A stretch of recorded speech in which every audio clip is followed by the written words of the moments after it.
এত বাকবাকুম করেন কেন? কয়টা সিট পাবেন কোথায়?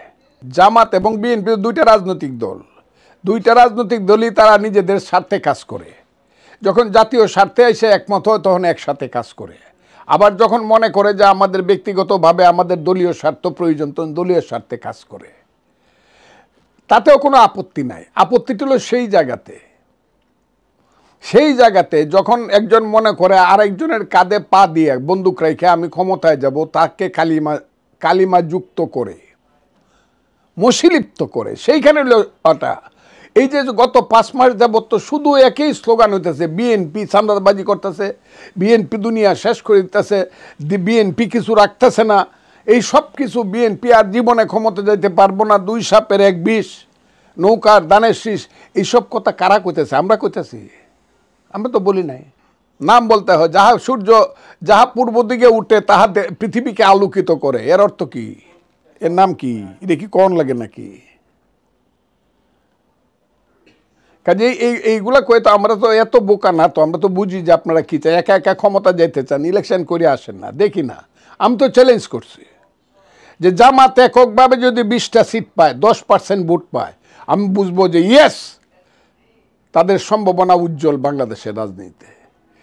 10% ভোট 20টা সিট একা একা যদি পায়, এত বাকবাকুম করেন কেন? কয়টা সিট পাবেন কোথায়? জামাতের কয়টা? তাদের ক্যাডার আছে, তাদের ব্যাংক আছে, তাদের হসপিটাল আছে, তাদের হাতে টাকা আছে, মধ্যপ্রাচ্যে লিল্লা আছে।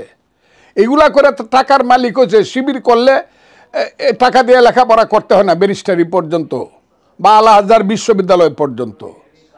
কেউ কোনো টাকা পয়সা আনতে হয় না। এইসব দল করার জন্য বহু লোক এই দেশে আছে, তারা করতেছে। সেই সংখ্যাটা যাই হোক, কিন্তু ভোটের বেলায় গিয়া দেখেন, আমি তো বলি যে এই যে আজহারিকে দিয়ে বক্তৃতা করায়, সিলেট তো আজহারিকে বাধা দিচ্ছে।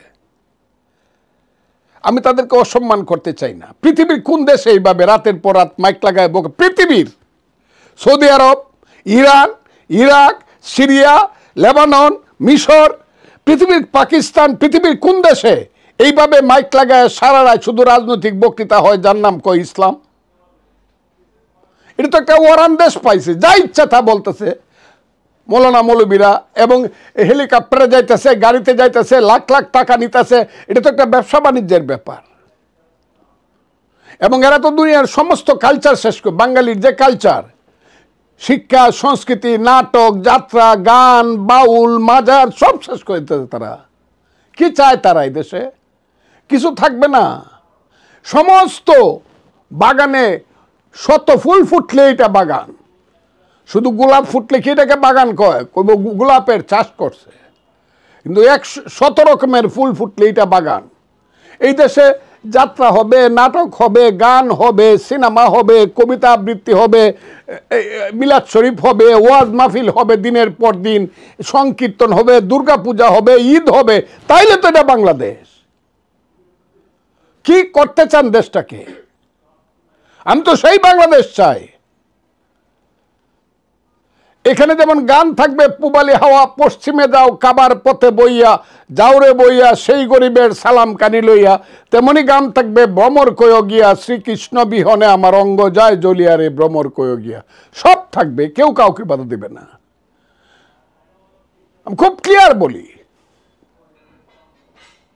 কাজেই যেটা শুরু হয়েছে দেশে, এটা তো গুমরাহির পথে যাচ্ছে দেশ, অন্ধকারের পথে যাচ্ছে দেশ। অন্ধকারে যাওয়ার জন্য তো আমরা এই দেশে মুক্তিযুদ্ধ করি নাই, 30 লক্ষ লোক জীবন দেয় নাই।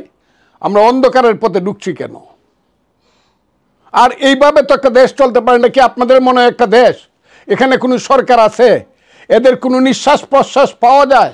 আপনি বিপদে পড়লে বলতে পারবেন আমি কোথায় যাব? একটা অরাজনৈতিক এবং একটা অনির্বাচিত সরকার, সেটার মধ্যে গোপনে গোপনে ষড়যন্ত্র করেন, বাজে রাজনীতি করার, এটা বাধা দিব না আমরা? আমাদের বয়স 72 বছর হয়েছে, আমি 77 বছর হয়েছে, আমি 60 বছর পলিটিক্স করি, দেশের জন্য সব শেষ করছি। আপনারা যা ইচ্ছা তা করবেন, আমরা আমাদের কথা বলবো না? যদি আপনাদের মতামত তাই হয়, তাহলে জনগণের কাছে যান, দ্রুত যান, দ্রুত এই দেশের 17 কোটি মানুষের অভিমত নেন, রিপ্রেজেন্টেশন নেন, একটা নিরপেক্ষ নির্দলীয় সরকারের অধীনে একটা সঠিক ভোট করেন। হ্যাঁ, যে কথাটা জনাব ইউনূস সাহেব বলছে, করেন একটা ভোট, দেখেন হু ইজ মেজরিটি, বাংলাদেশের মানুষ কি চায়।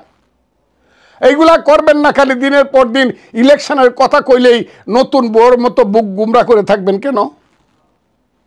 এটা কেমন কথা হলো? ইলেকশনের কথা কইলে হে হারে মনটা খুব খারাপ লাগে।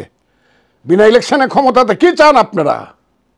চেহারা তো এক একজনের লাল টুকটুকে হইতেছে, আপেলের মতো হইতেছে, দেখতেছি তো। মানুষ কি চোখ বন্ধ করে রাখবে? বিবেক বন্ধ করে রাখবে? কিছুই বলবে না মানুষ? আপনারা তাই করতেছেন। কই, আমি তো ফজলুর রহমান দিয়ে এখনো রিক্সা দিয়ে হাইকোর্টে যাই। আমি ড্রাইভার রাখতে পারি না বলে গাড়ি চালাতে পারি না, তেলের দাম দিতে পারি না বলে গাড়ি চালাতে পারি না। আমি সেটা নাইবা বললাম, আমার ছেলে পেলেরা কি করে?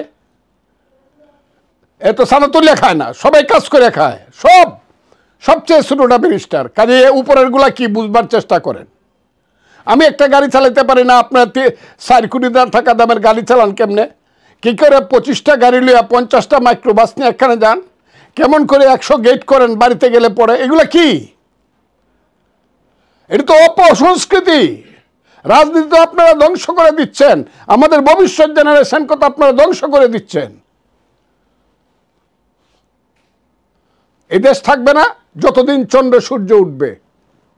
কিয়ামত না হবে ততদিন আল্লাহর এই দুনিয়ায় বাংলাদেশ থাকবে, বাংলাদেশের স্বাধীনতা থাকবে।